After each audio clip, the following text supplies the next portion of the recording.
Estamos en Gálatas, por favor, Gálatas capítulo 5. Y esta noche vamos a comenzar en el primer versículo. Estamos en la última etapa de Gálatas. Esta noche es una transición a otra parte del libro, la parte más práctica, digamos. Y dentro de poco, unos 6 estudios más, algo así. Estuve hablando con el pastor Marco que posiblemente el mes entrante lo vamos a terminar y luego vamos a comenzar un estudio de Génesis que vamos a terminar cuando venga el Señor. No, miento. No sería eso. No, sería lindo, pero no, está bien. Este estudio lo he llamado Libres para ser libres. Y uno podría pensar que es una redundancia, pero es precisamente lo que quiero decir.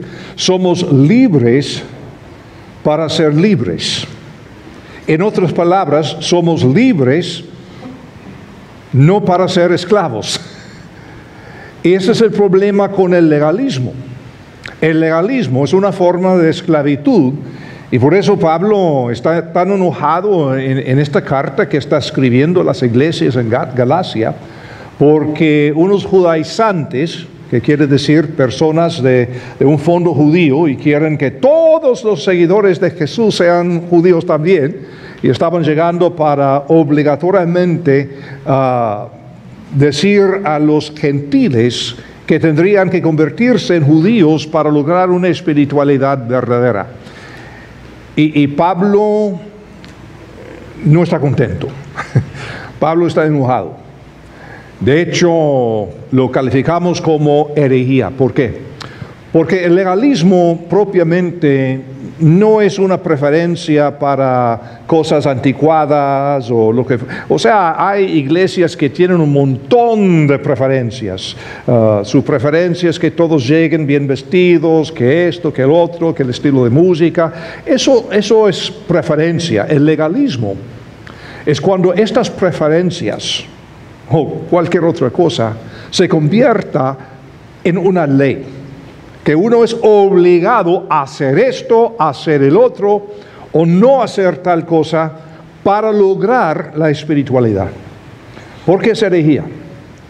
Porque eso niega la suficiencia de lo que hizo nuestro Señor Jesucristo en su muerte, sepultura y resurrección.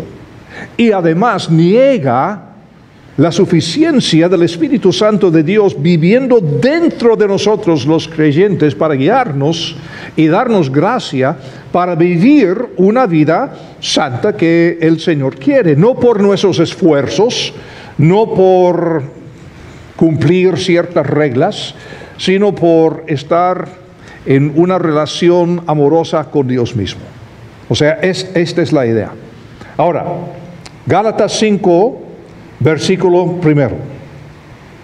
Estén pues firmes en la libertad con que Cristo nos hizo libres, y no se pongan otra vez bajo el yugo de la esclavitud.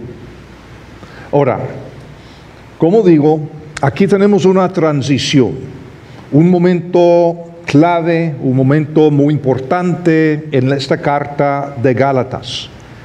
Y aquí Pablo está diciendo, si somos libres de verdad, entonces, ¿para qué queremos dejar de ser libres para ser esclavos? No hace sentido. La esclavitud. Y les pregunto, ¿no es así como algunos ven el cristianismo?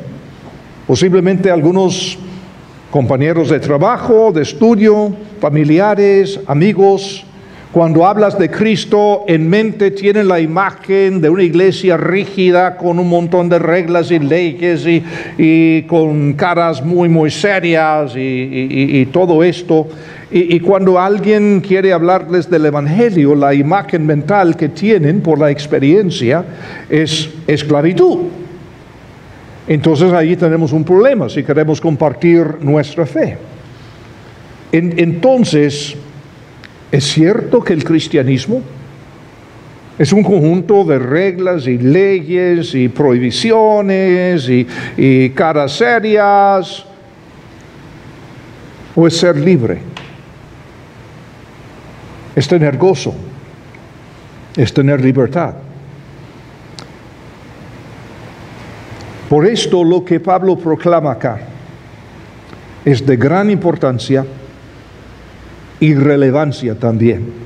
Ahora, como les he dicho ya varias veces, el legalismo es el evangelio de malas noticias.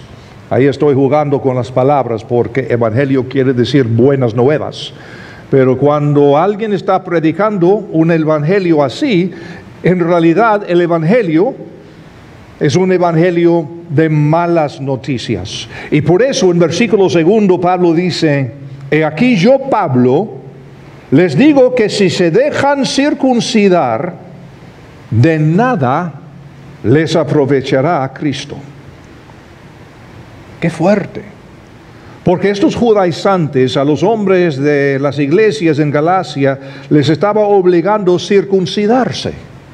Pero no son judíos, son gentiles. Y Pablo dice: óiganme, si ustedes lo hacen, entonces de nada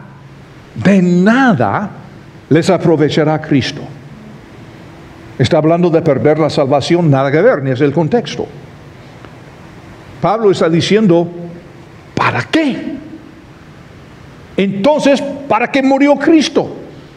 ¿Para qué fue sepultado? ¿Para qué resucitó al tercer día? Si van a hacer esto. La circuncisión. Qué raro eso, ¿verdad? Yo recuerdo la primera vez que estaba leyendo la Biblia después de convertirme, y llego allí en Génesis y están hablando de la circuncisión y todo esto, y yo todo confuso. ¿Qué?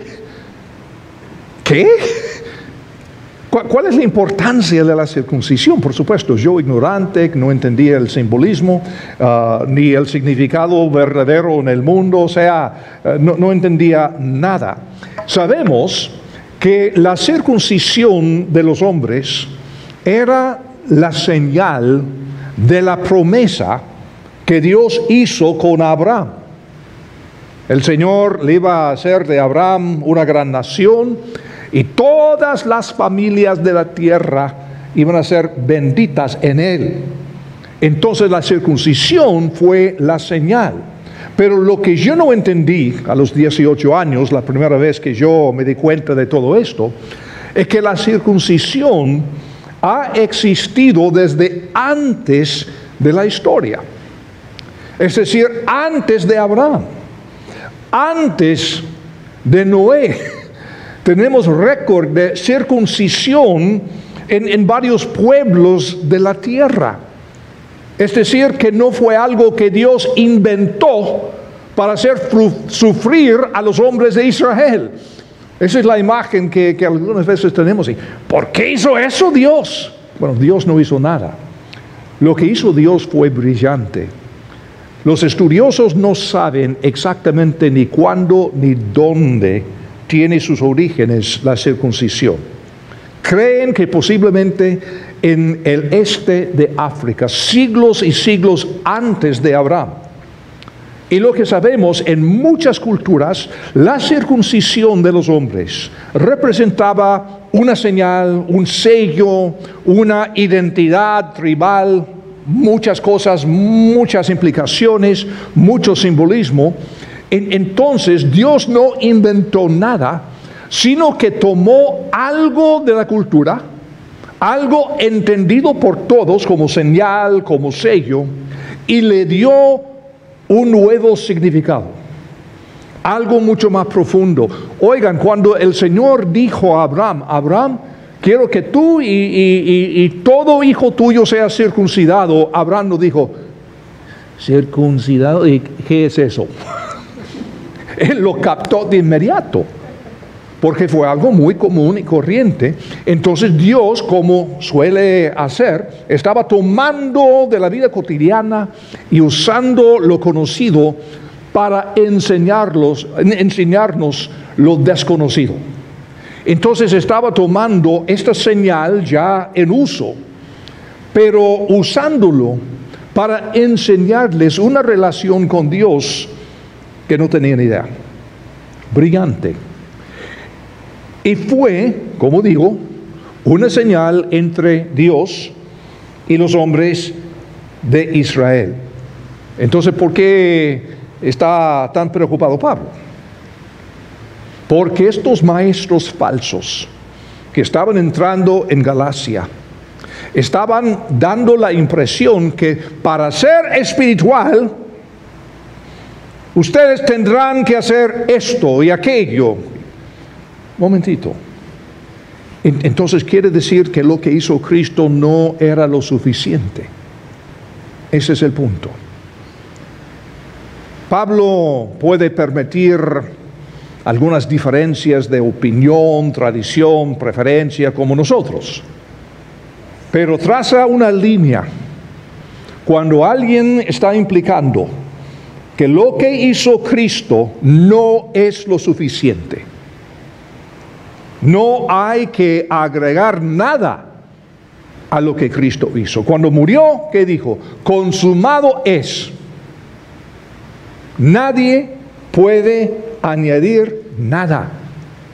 Él todo lo hizo cuando murió en nuestro lugar. Entonces, por eso, cuando estamos hablando del verdadero legalismo, fíjense, no simplemente tradición y antigüedades y todo eso, no, estamos hablando del verdadero legalismo que es herejía. No es otra idea, es negar lo que hizo Cristo Jesús. La ley nos declara culpables y nos revela nuestra necesidad e impotencia. Ahora, claro, cuando uno estudia la Biblia hay un simbolismo precioso y profundo en la circuncisión. Y no tengo el tiempo para explicarles esta noche todo el simbolismo, etcétera, pero no es el punto del pasaje. Eso sería para otro día. Cuando hagamos este estudio de Génesis de 20 años, entonces les explico lo demás. ¿Está bien? Pero el punto esta noche es simplemente que la circuncisión no tiene lugar en la iglesia hoy día. Es bueno entender lo que es, porque así entendemos la historia de Dios a través de toda la Biblia.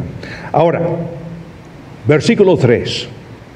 Y otra vez declaro a todo hombre que acepta ser circuncidado, que está obligado a cumplir toda la ley.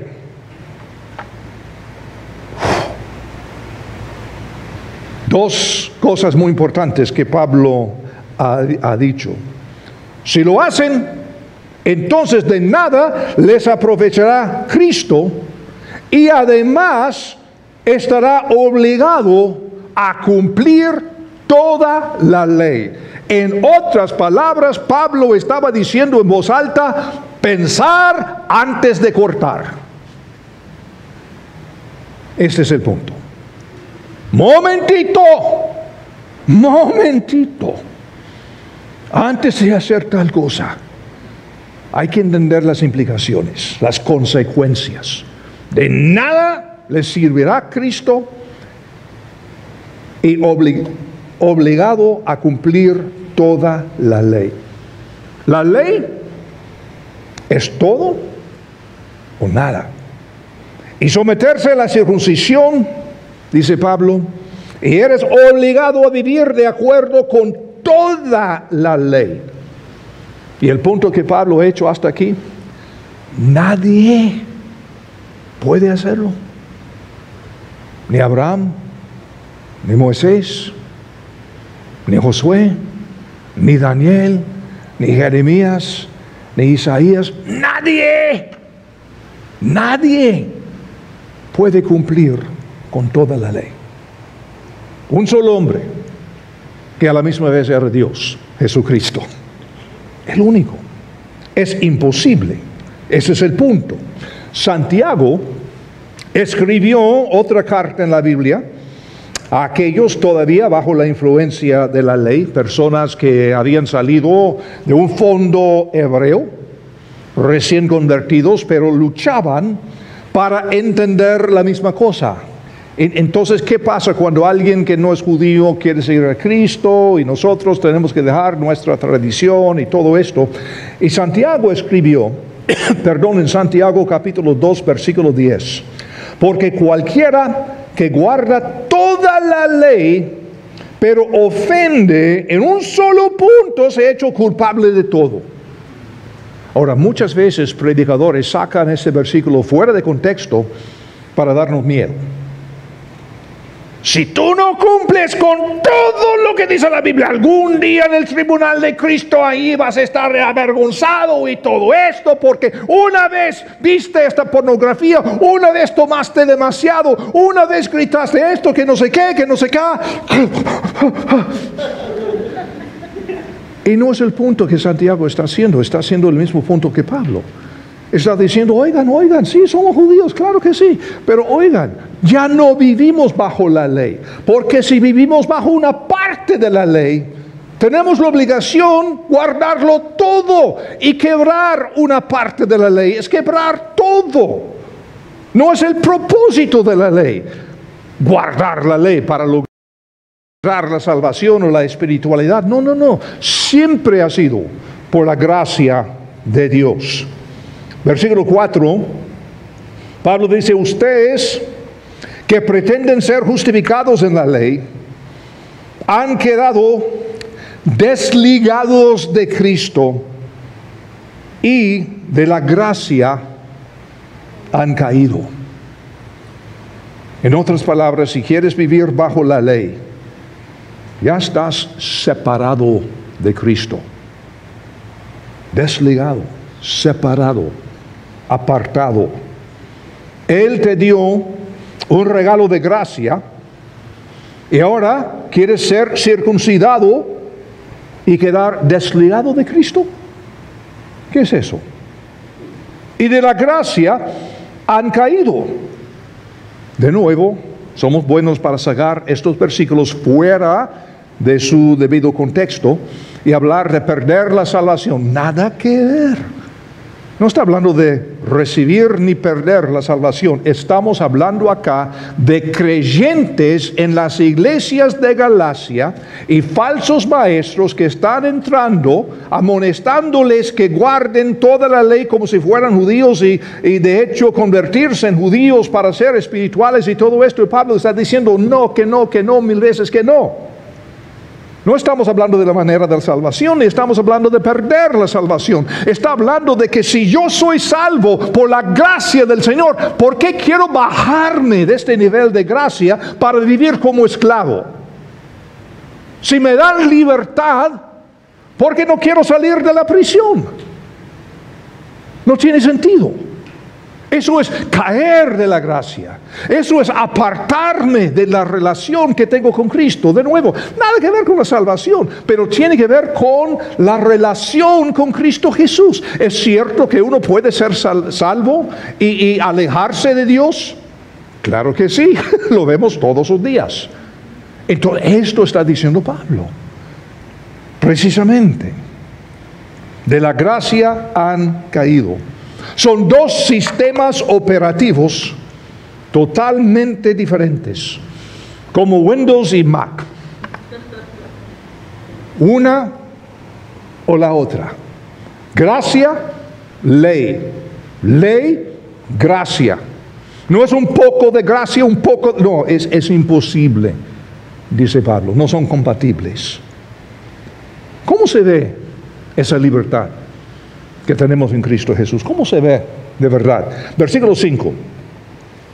Porque nosotros, por el Espíritu, aguardamos por la fe la esperanza de la justicia.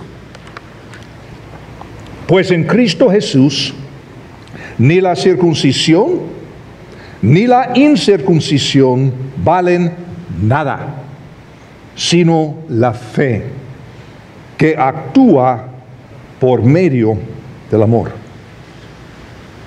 ¿Qué está diciendo? ¿Cuál es la aplicación práctica? Es el Espíritu de Dios que nos hace justos, no las obras que hacemos. Es el Espíritu. operando por amor, por fe, por gracia. Pablo está hablando de esta secuencia: espíritu, fe, justicia. Dios ha puesto su espíritu dentro de nosotros. ¿Para qué? Para que tengamos fe. ¿Para qué? Para tener una vida justa, la justicia. El legalismo es todo al contrario. Primero, obras. Hacemos obras correctas, obedecemos las reglas, y tarde o temprano logramos la justicia, y al tener una justicia adecuada, Dios nos da el poder del Espíritu. No, totalmente al contrario. Dios ya nos dio el poder del Espíritu. La pregunta es si aprovechas o no. Y si aprovechas, es el Espíritu que te da fe. Y es esta fe que opera justicia en tu vida. Por eso quieres hacer lo correcto. No por obligación, sino como consecuencia del Espíritu del Señor que opera dentro de nosotros. Hay una diferencia entre las metas y las reglas. Yo tengo una meta. Mi meta es vivir una vida para glorificar a Dios, amarle a Él y al prójimo. Esta es mi meta. Vivir de acuerdo con las reglas es vivir una forma rígida en cuanto a la manera de alcanzar esa meta. Tiene que ver con reglas. Mi meta es vivir una vida santa.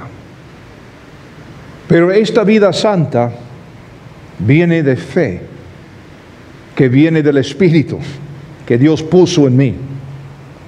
No viene de guardar ciertas reglas y evitar otras obras. Es por la fe, es por la gracia, es por el Espíritu. El sistema operativo del legalismo es lo que decíamos hace algunos años de las computadoras. Entra basura, sale basura. Lo que entra es lo que sale. Y si estamos luchando y luchando y luchando y luchando, hacer esto, hacer lo otro, basura. Entonces, ¿qué sale? Basura. El legalismo produce la hipocresía, las mentiras y las máscaras en las iglesias. No queremos admitir que tenemos problemas.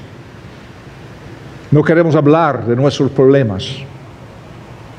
No, solamente tenemos que hablar y mantener esta mentira, que no tengo problemas, que estoy guardando todas las reglas, escuchando la música correcta, leyendo libros correctos, pasando 2 horas cada día leyendo la Biblia, orando, testificando y todas las cosas. Y que son buenas cosas, por supuesto que sí. Pero ¿cuántos de ustedes lo han hecho todos los días desde su conversión hasta hoy? ¿Quién quiere ser el primer mentiroso? Así es el legalismo. Pero si entendemos que es el Espíritu Santo que poco a poco, por los fracasos, por las pruebas, por las luchas, por los malos pensamientos, por todo, Dios aprovecha todo esto para obrar en nosotros una confianza en Él. Y ganando esta confianza, el resultado es que queremos servirle a Él de gratitud, de amor, de libertad. No con esta culpa, esta vergüenza. No, esto, oigan, es lo que llevó Cristo Jesús en su cruz. Él llevó la vergüenza. Él llevó el pecado y la culpa. Y murió. Y lo sepultaron. Y cuando lo sepultaron con Él tu vergüenza, tu culpa, tu todo. Y cuando resucitó, Él solo resucitó. No tu culpa, no tu vergüenza. Está todavía en la tumba. Estas son buenas noticias. El legalismo, malas noticias. El sistema operativo de la gracia, el Espíritu entra, el amor sale. El Espíritu entra, el amor sale. Cuando pienso en mi vida, aunque no lo crean, mi vida no ha sido una serie de victorias sin fracasos. La historia de mi vida ha sido como la historia de la tuya. Muchos fracasos y de vez en cuando una victoria. Pero con el crecimiento, poco a poco, vamos creciendo. Dios formándonos en su imagen, profundizando la relación con nosotros, y ahora menos fracasos y más victorias. Y de vez en cuando un fracaso. Este es el Evangelio. Es interesante lo que Pablo dice a continuación en versículo 7, cuando dice: corrían bien. Cuando yo los dejé, corrían bien. ¿Quién los estorbó para no obedecer la verdad? Tal persuasión no proviene de aquel que los llama. Un poquito de levadura leuda toda la masa. Yo confío en el Señor con respecto a ustedes, que no pensarán de ninguna otra manera, y que los inquieta, y el que los inquieta llevará su castigo, sea quien sea. Pero con respecto a mí, hermanos, si todavía predico la circuncisión, ¿por qué aún soy perseguido?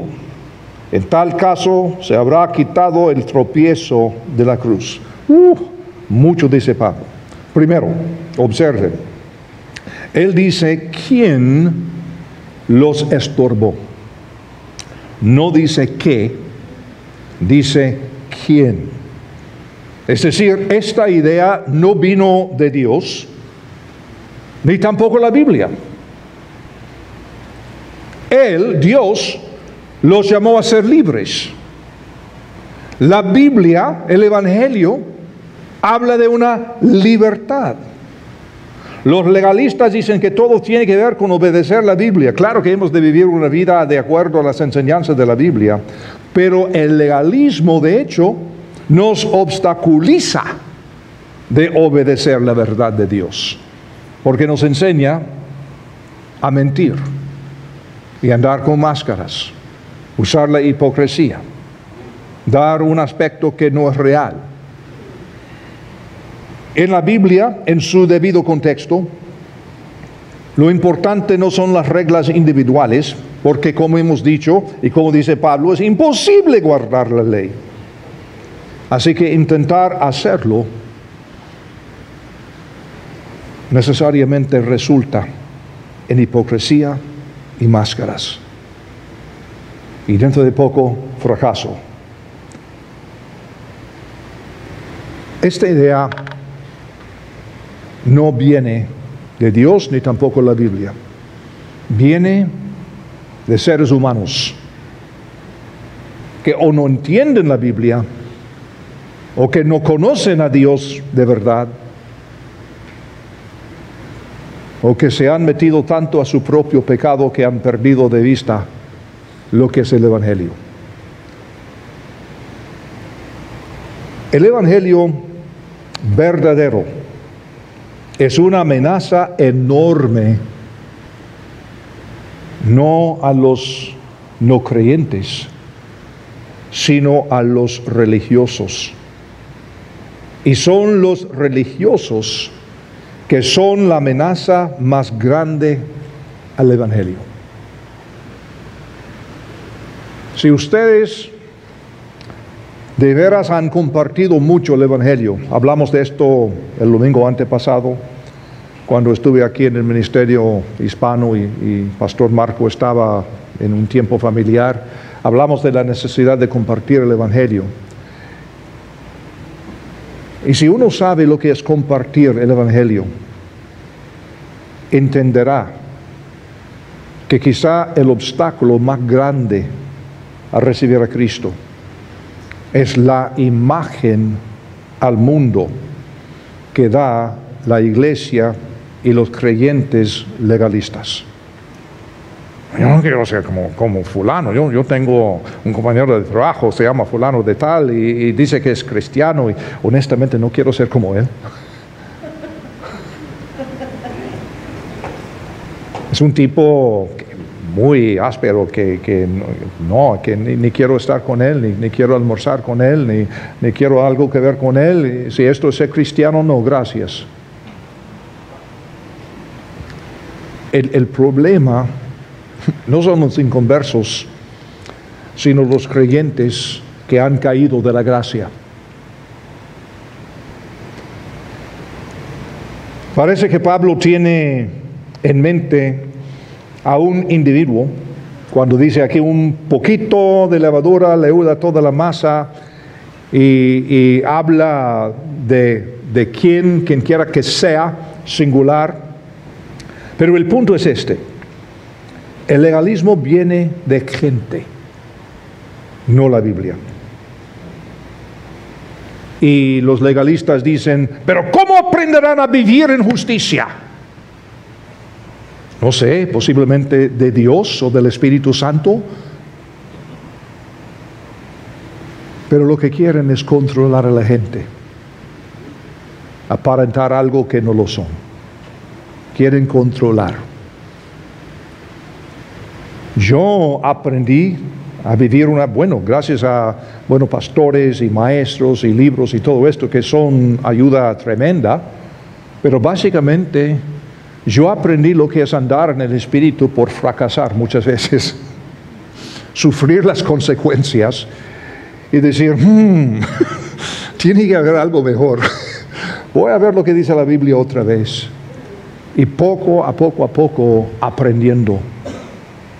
No porque un pastor estaba a mi lado tratando de controlar cada pensamiento y cada acción de mi vida. No es la responsabilidad del pastor. Es guiar, no controlar. Un pastor pastorea, no controla. No manipula, pastorea. Así que esta herejía, dice Pablo, no viene de mí. Parece que quienes quiera que son aquellos que están enseñando esta falsa doctrina, estaban usando su nombre para su propia credibilidad. Hablando de Pablo, bueno, Pablo estaba aquí, Pablo fundó la iglesia, claro que sí, pero Pablo es judío, ¿sabes? Que fariseo, que Pablo entiende la importancia de las fiestas y circuncisión y no sé qué. Un momentito, dice Pablo. Si es así, explícame. ¿Por qué los de la circuncisión me persiguen? Si yo estoy a su lado, ¿cómo es eso? Pobre Pablo, yo soy, si Pablo es así, yo soy así, invisible a su lado. Pero aún así, hay personas que usan mi nombre para su propia credibilidad. Ah, sí, yo conozco a Jeff, claro que sí, somos buenos amigos. Él cree eso. De él aprendí esto. Puede ser que sí, puede ser que no.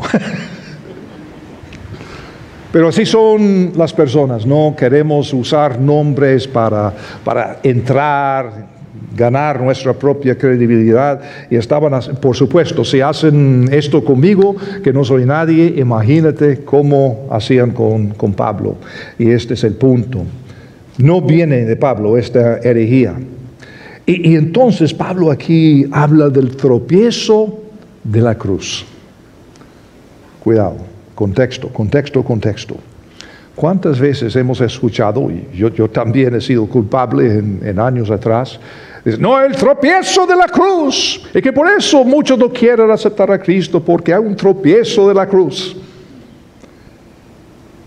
En el contexto, Pablo no está hablando de inconversos cuando habla del tropiezo de la cruz. Se refiere al hecho de que el Evangelio es un tropiezo para aquellos que se esconden en la esclavitud y no quieren ser libres. La cruz es un tropiezo, no para los inconversos, sino para los legalistas.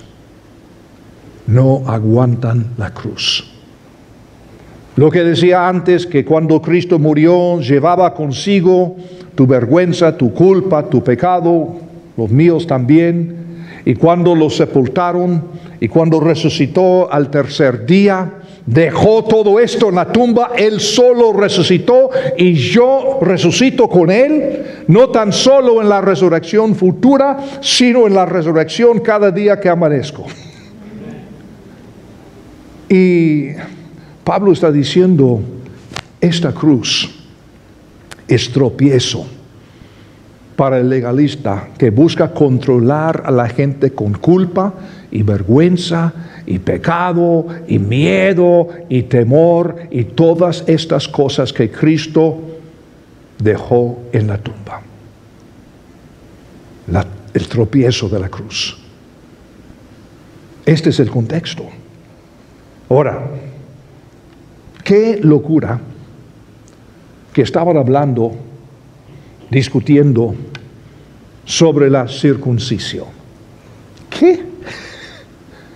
El mundo va al infierno, el mundo tiene necesidad de Cristo.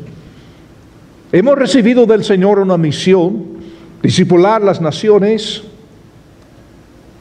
y están peleando entre sí en cuanto a la circuncisión. ¡Qué barbaridad! Y Pablo pierde su paciencia. Y dice una de las cosas más, ¿cómo dijera? Más bajas, más directas, más casi vulgares en toda la Biblia. Y dice en versículo 12, ojalá se mutilasen los que los perturban. ¿Qué dijo Pablo?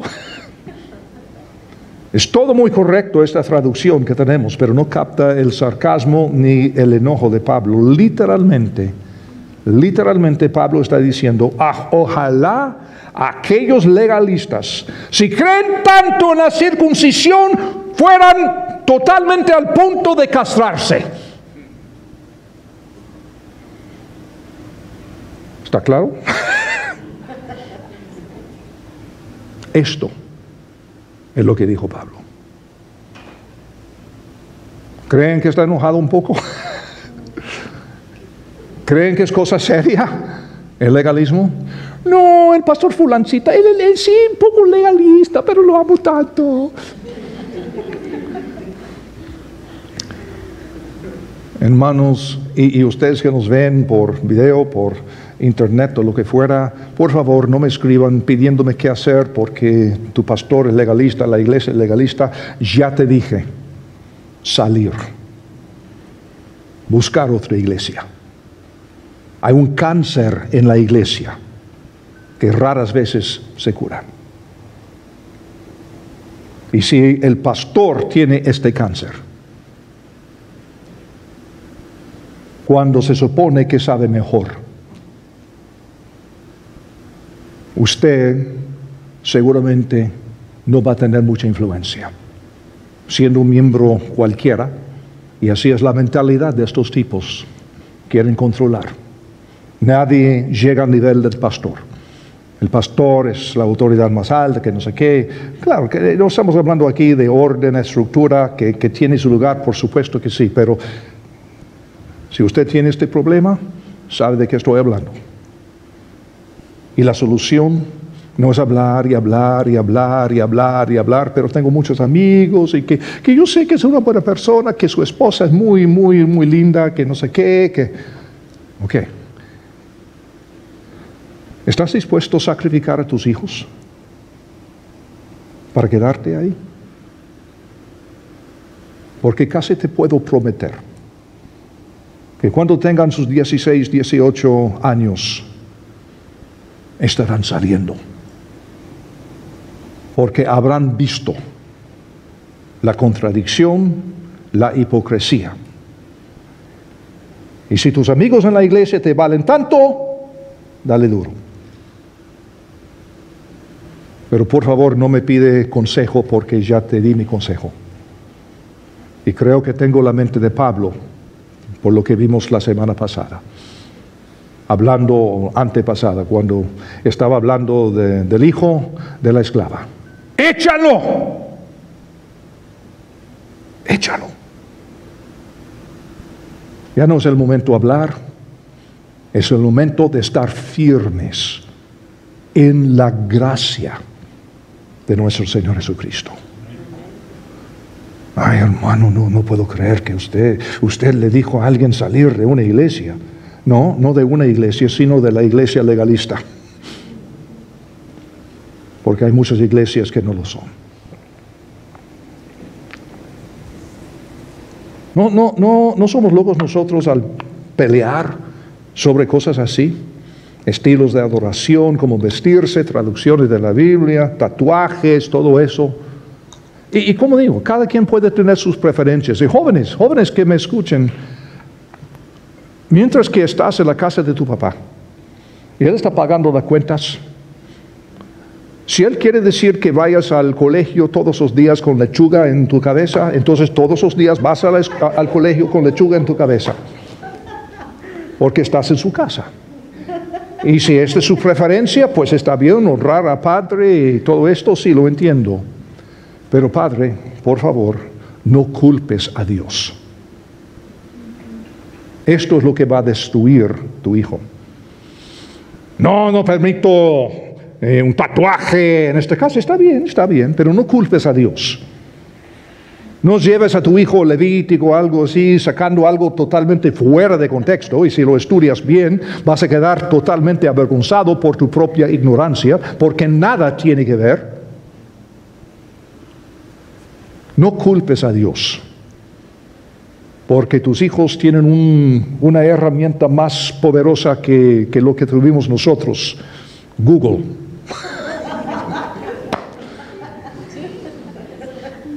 Y dentro de muy poco van a saber que Dios nada que ver.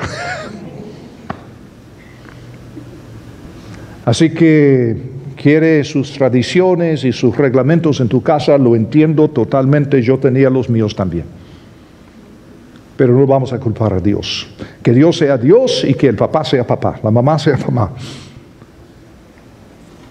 Y por eso Pablo dice en versículo 13, ustedes fueron llamados a la libertad, hermanos.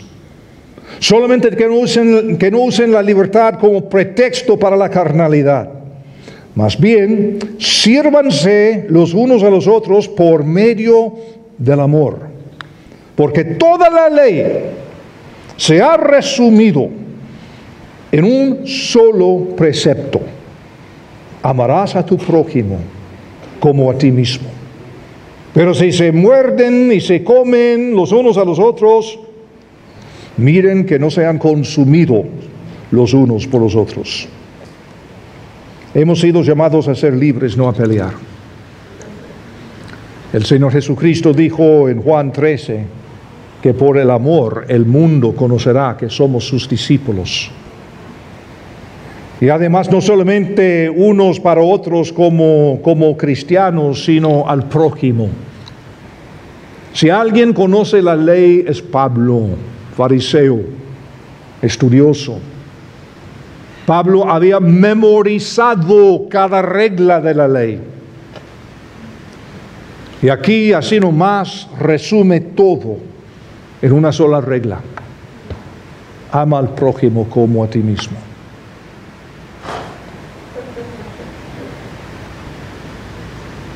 Como estamos predicando en algunas iglesias, juzgando como si fuéramos Dios a los inconversos afuera, culpándoles de todo problema en el mundo, a gente que tan solo tiene necesidad de Dios, pero no logramos hacer una conexión porque no los amamos. ¿No es aceptar su pecado? Por supuesto que no, claro que no. Ni lo vamos a usar como pretexto para pecar nosotros, no es eso. Es ser controlados no por las reglas, por los pastores, por los legalistas, sino controlados por el Espíritu Santo que nos da fe, que provoca amor y justicia, y amarnos unos a los otros, y amar al prójimo como a uno mismo. Y así somos libres para servirnos unos a otros, aunque no estemos de acuerdo en cuanto a cada preferencia. Está bien, está bien. Nosotros no tenemos televisor en nuestra casa porque somos creyentes. No, no es por ser creyentes, es porque es su preferencia, está bien. Nosotros tenemos televisor en nuestra casa no porque somos creyentes, sino es una preferencia, nos gusta la televisión, así, punto. Punto. Pero ¿cómo complicamos las cosas? Libres para realizar los objetivos de la ley y no ser esclavos de la ley. Sí, la ley tenía mucha sabiduría, no para vivir bajo cada punto que no tiene nada que ver en nuestro contexto ni cultura, pero en la ley hay mucha sabiduría. Y cuando uno ve la Biblia como una sola historia, de Génesis hasta Apocalipsis, y ver la naturaleza de Dios y cómo es que Dios estaba proveyendo para la sociedad, para el individuo, para la familia, para su adoración y todo esto, hay tantos principios que podamos aprender y aplicar, por supuesto que sí, pero no vivir bajo la ley como si fuéramos judíos, porque es otro día, otro mundo, otra cultura, otro contexto. Y gracias a Dios somos libres de un enfoque negativo. En 50 años de ser pastor, he visto lamentablemente muchos casos de abuso. Justo hoy, una señora con quien estaba hablando yo me estaba hablando de una persona de otro país, de Alemania en este caso, que vino acá y como que fue abusada horriblemente por un sacerdote. Horriblemente. Pero les quiero decir algo. Algunos de los peores y más extremos casos del abuso y esclavitud emocional, espiritual, que he visto en mi vida, han tenido lugar dentro de los muros de un edificio de una iglesia evangélica. ¿Por qué? Porque Dios nos ha dado tanto: libertad, gracia, amor, todo lo que hemos dicho, justicia. Él nos dio todo esto como regalo. Y cuando nosotros como creyentes menospreciamos lo que Dios nos ha dado, la consecuencia será un pecado profundo y enorme que corresponde a la enorme ingratitud que uno tiene por lo que Dios nos ha dado. Es natural. Así que no es para mí ya una sorpresa cuando veo casos de iglesias como prisiones, con un enfoque negativo siempre, con caras serias, y todo el mundo andando así, ¿qué va a pensar el pastor? ¿Qué va a decir el pastor? Eso no se llama libertad. Eso no se llama gracia. Eso se llama herejía y legalismo. Y ya después de 50 años de ser pastor, ya les digo, ya no aguanto más. Hace 40 años yo no decía mucho. ¿Quién soy yo? Un joven. No me parece, pero ¿quién soy yo? Pastor Marco recordará un tiempo en Costa Rica, hace muchos años, 40 años quizá, cuando yo enseñé el mismo libro de Gálatas a una iglesia local, y había un grupo de misioneros en esta iglesia que quedaron furiosos porque según ellos yo estaba dando libertad a los miembros pecar. Los misioneros no sé dónde andan. La iglesia yo sé exactamente dónde está y ahí está bien. Así que yo aprendí no callarme como Pablo. No mucho me enoja, pero cuando alguien habla del Señor Jesús y da la impresión de que lo que Él hizo no es suficiente, esto me enoja. Y no me quedo silencioso. La gracia de Dios. Queremos vivir en ese nivel y no bajarnos. Padre Santo, te damos gracias por esta carta, aunque tan abierta, tan directa, que escribió Pablo. Gracias, Señor, porque muchas veces es lo que necesitamos. Alguien que sea directo. Y ahora, Señor, te suplico que primero, si hay alguien escuchándome acá o en cualquier otro lugar del mundo, que por casualidad estas palabras, este estudio les llegara, que no te conoce de verdad, que pueda ahora mismo echar mano a tu gracia y recibir este don del Evangelio, las buenas noticias, que nuestro pecado, nuestro temor, nuestra vergüenza, nuestra culpa, que todo esto murió con nuestro Mesías, el Señor Jesús. Señor, te suplico por quizá algún pastor frustrado que está escuchando estas palabras y quizá al principio se enojaba, se indignaba, pero te suplico, Señor, que poco a poco el Espíritu Santo vaya agarrando su corazón, trabajando en él convicción para arrepentirse y librar su iglesia de la esclavitud. Andar en el camino de gracia con la paz de Jesús. Y oro, Señor, también por los inocentes que tan solo quieren aprender de tu palabra y servirte, que se encuentran en iglesias legalistas así, que tengan el valor para salir y buscar iglesias sanas, libres y llenas de gracia. Todo esto, Señor, te lo suplicamos en el nombre precioso del Señor Jesús. Amén.